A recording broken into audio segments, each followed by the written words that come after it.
I hope so, Dana. I think they're really excited, obviously, to be back home, be back in our arena. We talked a lot about hopefully our upperclassmen, talk to them a little bit about how good this league is and what to expect. And because we have a lot of people playing for the first time a Horizon League conference game. And so really going to rely on Malia and Faith and their experience. And, we got to come ready to go and have a lot of toughness tomorrow night.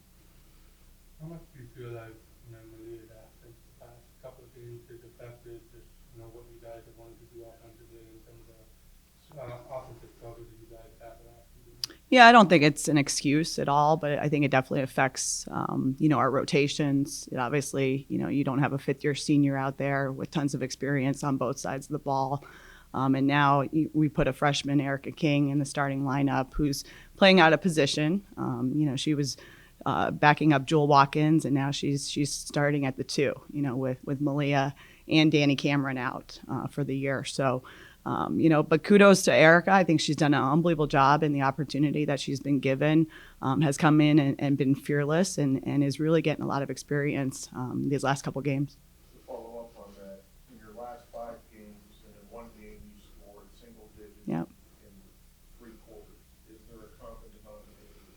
I think, honestly, Dana, the biggest thing is confidence right now. I go back at the film and I look at the shots that we're getting.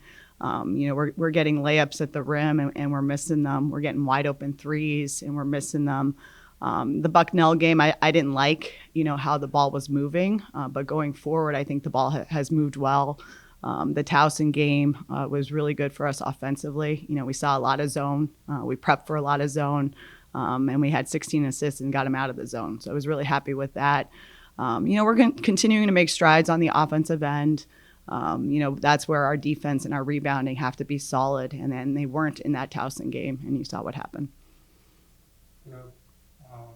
Obviously you mentioned that Danielle is out for the season, but what kind of Malia's status kind of going forward? Yeah, I think still day to day. I think we're progressing really well, and hopefully have her back here relatively soon.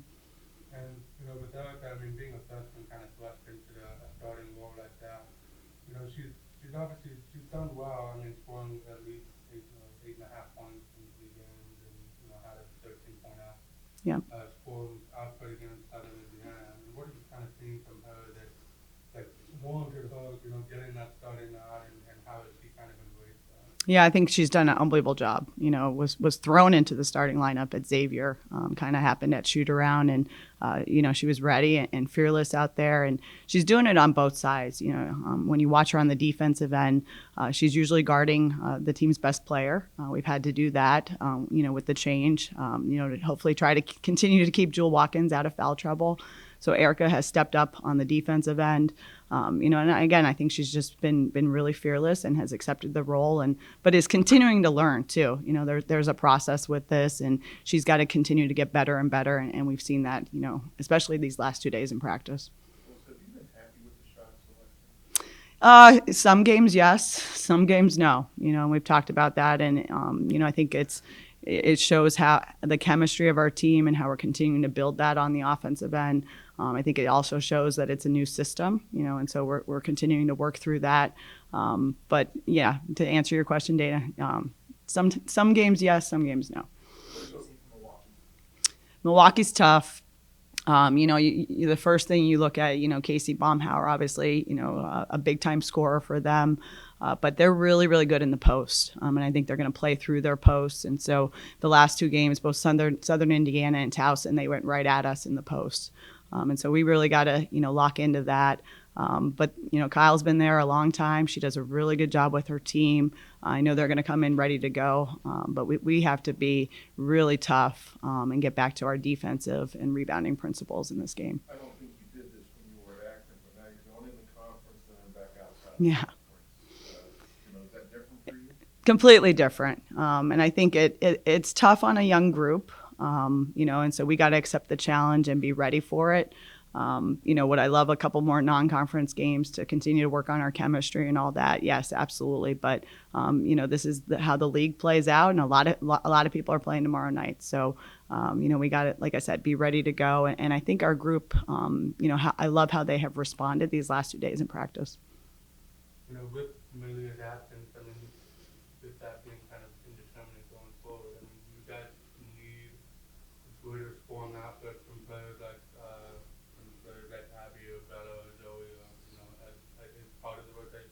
Yeah, I think our upperclassmen definitely need to step up a little bit. As we continue to, get these freshmen to progress and come along. I think Sarah Baker is more than capable of scoring on the low block for us.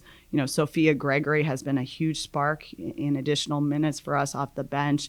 And that's a young lady that really has no idea what she's doing out there at times, but just plays so hard, and creates a lot of opportunities, for our team, both offensively and defensively. But yes, I would 100% say that our upperclassmen definitely have to step up. Coach, I was looking at some notes earlier. I saw that Abby Davis was no longer on the roster. She quit. Can you speak on that? Abby, that was her decision. Love Abby to death. She's done a lot for our program. Great young lady. Wants to play at a lower level. So definitely her decision, and we're helping her out with that. And great young lady though. Wish her all the best.